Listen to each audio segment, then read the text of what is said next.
ಕಲಬುರಗಿಯಲ್ಲೂ ಸಹ ಭ್ರಷ್ಟ ಅಧಿಕಾರಿಗಳಿಗೆ ಇವತ್ತು ಲೋಕಾಯುಕ್ತ ಶಾಕ್ ಕೊಟ್ಟಿದೆ. ಬೆಂಗಳೂರಿನ ಪಿಡಬ್ಲ್ಯೂಡಿ ಮುಖ್ಯ ಇಂಜಿನಿಯರ್ಗೆ ಶಾಕ್ ಕೊಟ್ಟಿದೆ. ಜಗನ್ನಾಥ್ ರಾಜ್ಯ ಹೆದ್ದಾರಿ ಅಭಿವೃದ್ಧಿ ಯೋಜನಾಧಿಕಾರಿಯವರು, ಇವ್ರ ಮನೆ ಮೇಲೆ ಸಹ ರೇಡ್ ಆಗಿದೆ. ಕಲಬುರಗಿಯ ಓಕಳಿ ಕ್ಯಾಂಪ್ ಬಡಾವಣೆಯಲ್ಲಿ ಇವ್ರ ನಿವಾಸ ಇದೆ. ಆ ನಿವಾಸದ ಮೇಲೆ ರೇಡ್ ಮಾಡಿದ್ದಾರೆ. ಚಿನ್ನಾಭರಣ, ಕಂತೆ ನೋಟು, ಬೆಳ್ಳಿ ಆಭರಣಗಳು ಪತ್ತೆ ಆಗಿದೆ ಅವ್ರ ಮನೆ. ಜಗನ್ನಾಥ ಮನೆಯನ್ನ ಇನ್ನೂ ಸಹ ಲೋಕ ಅಧಿಕಾರಿಗಳು ಜಾಲಾಡ್ತಾ ಇದ್ದಾರೆ. ದೃಶ್ಯಗಳಲ್ಲಿ ನೋಡ್ತಾ ಇದ್ದೀರಾ. ಚಿನ್ನಾಭರಣ, ಬೆಳ್ಳಿ ವಸ್ತುಗಳು, ಕಂತೆ ನೋಟು. ರಾಜ್ಯ ಹೆದ್ದಾರಿ ಅಭಿವೃದ್ಧಿ ಯೋಜನಾಧಿಕಾರಿ ಜಗನ್ನಾಥ್ ಮನೆಯಲ್ಲಿ ಸಿಕ್ಕಿರುವಂತಹ ಸಂಪತ್ತು ಇದು. ಜಗನ್ನಾಥ್ ಮನೆಯನ್ನ ಇನ್ನೂ ಸಹ ಅಧಿಕಾರಿಗಳು ಜಾಲಾಡ್ತಾ ಇದ್ದಾರೆ. ಕಲಬುರಗಿಯ ಓಕಳಿ ಕ್ಯಾಂಪ್ ಬಡಾವಣೆಯಲ್ಲಿರುವಂತಹ ನಿವಾಸದ ಮೇಲೆ ಇವತ್ತು ಬೆಳ್ಳಂಬೆಳಗ್ಗೆ ಲೋಕಾಯುಕ್ತ ಅಧಿಕಾರಿಗಳು ರೇಡ್ ಮಾಡಿದ್ರು. ರೇಡ್ ಮಾಡಿದಾಗ ಸಿಕ್ಕಿದ್ದೆಲ್ಲ ಬೆಳ್ಳಿಯ ವಸ್ತುಗಳು, ಚಿನ್ನಾಭರಣ, ನಗದು. ಈ ಬಗ್ಗೆ ಹೆಚ್ಚಿನ ಡೀಟೇಲ್ಸ್ ಕೊಡ್ತಾರೆ ನಮ್ಮ ಪ್ರತಿನಿಧಿ ಶರಣಯ್ಯ. ಜಗನ್ನಾಥ್ ರಾಜ್ಯ ಹೆದ್ದಾರಿ ಅಭಿವೃದ್ಧಿಯ ಯೋಜನಾಧಿಕಾರಿ ಮನೆ ಮೇಲೆ ಸಹ ಇವತ್ತು ರೇಡ್ ಆಗಿದೆ. ಏನೆಲ್ಲ ಸಿಕ್ತು ಅವ್ರ ಮನೆಯಲ್ಲಿ? ಹೌದು ಶ್ವೇತಾ, ಕಲಬುರಗಿ, ಬೆಂಗಳೂರು, ಬೀದರ್, ಬಸವ ಕಲ್ಯಾಣ ಸೇರಿದಂತೆ 4 ಕಡೆ ಜಗನ್ನಾಥ್ ಹಾಲಂಗಿಯವರ ಮನೆಯ ಮೇಲ್ಗಡೆ ಅವರ ಆಸ್ತಿ ಪಾಸ್ತಿಗೆ ಸಂಬಂಧಪಟ್ಟಂತೆ ಲೋಕಾಯುಕ್ತ ಅಧಿಕಾರಿಗಳು ದಾಳಿ ನಡೆಸ್ತಾ ಇರುವಂತದ್ದು. ಕಲಬುರಗಿಯ ಓಂನಗರ್ ಬಡಾವಣೆಯಲ್ಲಿರುವಂತಹ ಅವರ ಮನೆಯಲ್ಲೂ ಕೂಡ ಸಾಕಷ್ಟು ಆಸ್ತಿಗೆ ಸಂಬಂಧಪಟ್ಟಂತಹ ದಾಖಲೆಗಳು, ಚಿನ್ನ ಮತ್ತು ಬೆಳ್ಳಿಯ ಆಭರಣಗಳ ಭಂಡಾರವೇ ಪತ್ತೆಯಾಗಿರುವಂತದ್ದು. ಅವರ ಮನೆಯಲ್ಲಿ ಸುಮಾರು ಆಳಂದ ತಾಲೂಕಿನಲ್ಲಿ 30 ಎಕರೆಗೂ ಹೆಚ್ಚು ಜಮೀನು ಖರೀದಿಸಿರುವಂತಹ ಆಸ್ತಿ ದಾಖಲೆ ಪತ್ರಗಳು ಪತ್ತೆಯಾಗಿರುವಂತದ್ದು. ಅದಷ್ಟೇ ಅಲ್ಲ, ಕಲಬುರಗಿ ಹೊರವಲಯದಲ್ಲಿ ತಾವರಗೇರ ಅನ್ನುವಂತಹ ಗ್ರಾಮ ಇದೆ. ಅಲ್ಲೂ ಕೂಡ ಸುಮಾರು 10 ಎಕರೆ ಲ್ಯಾಂಡ್ ಅನ್ನು ಖರೀದಿಸಿರುವಂತಹ ದಾಖಲೆ ಪತ್ರಗಳು, ಅಪಾರ ಪ್ರಮಾಣದ ಚಿನ್ನಾಭರಣಗಳು. ಅದಷ್ಟೇ ಅಲ್ಲ, ಬೀದರ್ನ ಅವರ ನೇಟಿವ್ ಪ್ಲೇಸ್ ಆಗಿರುವಂತದ್ದು ಬೀದರ್ ಜಿಲ್ಲೆಯ ಬಸವ ಕಲ್ಯಾಣ ದಣ್ಣೂರು ಗ್ರಾಮ.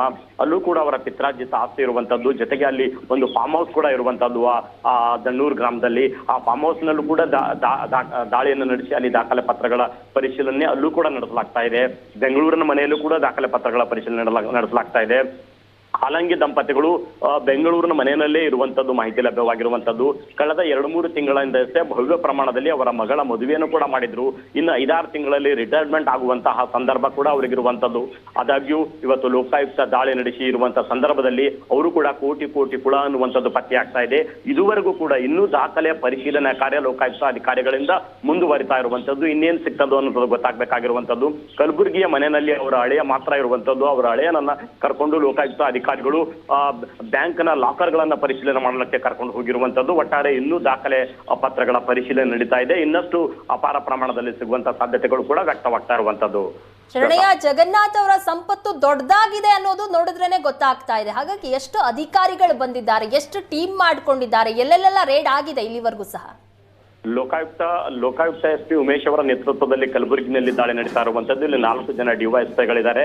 ಅಪಾರ ಪ್ರಮಾಣದ ಲೋಕಾಯುಕ್ತ ಸಿಬ್ಬಂದಿಗಳು ಕೂಡ ಇಲ್ಲಿರುವಂತದ್ದು. ಕಲಬುರಗಿಯ ಓಂನಗರ್ ಬಡಾವಣೆಯಲ್ಲಿರುವಂತಹ ಅವರ ಮನೆಯಲ್ಲಿಯೇ ಸುಮಾರು 10-15ಕ್ಕೂ ಹೆಚ್ಚು ಲೋಕಾಯುಕ್ತ ಅಧಿಕಾರಿಗಳು ಮತ್ತು ಸಿಬ್ಬಂದಿಗಳು ಇರುವಂತದ್ದು. ಅದಲ್ಲದೆ ಬೀದರ್ನ ಅವರ ಸಹೋದರನ ಮನೆಯಲ್ಲೂ ಕೂಡ ಅಷ್ಟೇ ಪ್ರಮಾಣದ ಲೋಕಾಯುಕ್ತ ಅಧಿಕಾರಿಗಳಿಂದ ದಾಖಲೆ ಪರಿಶೀಲನೆ ನಡೀತಾ ಇದೆ. ದಣ್ಣೂರು ಗ್ರಾಮದಲ್ಲಿರುವಂತಹ ಫಾರ್ಮ್ ಹೌಸ್ ನಲ್ಲೂ ಕೂಡ 16 ಜನ ಲೋಕಾಯುಕ್ತ ಸಿಬ್ಬಂದಿಗಳಿದ್ದಾರೆ. ಬೆಂಗಳೂರಿನಲ್ಲಂತೂ ಬಹಳ ದೊಡ್ಡ ಮಟ್ಟದಲ್ಲಿ ಅಲ್ಲಿ ದಾಳಿ ಆಗ್ತಾ ಇರುವಂತದ್ದು.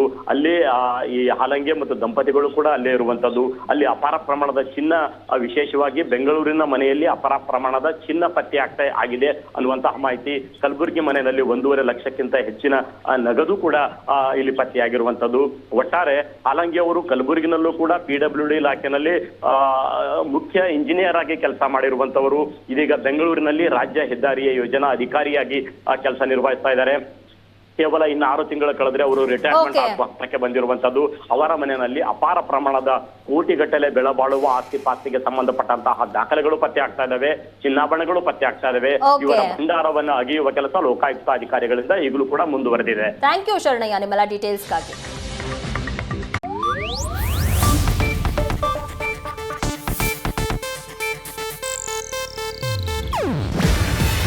ಇದು ಏಷ್ಯಾನೆಟ್ ನ್ಯೂಸ್ ನೆಟ್ವರ್ಕ್ ಪ್ರಸ್ತುತಿ. ನೀವು ನೋಡ್ತಿದ್ದೀರಾ ಏಷ್ಯಾನೆಟ್ ಸುವರ್ಣ ನ್ಯೂಸ್.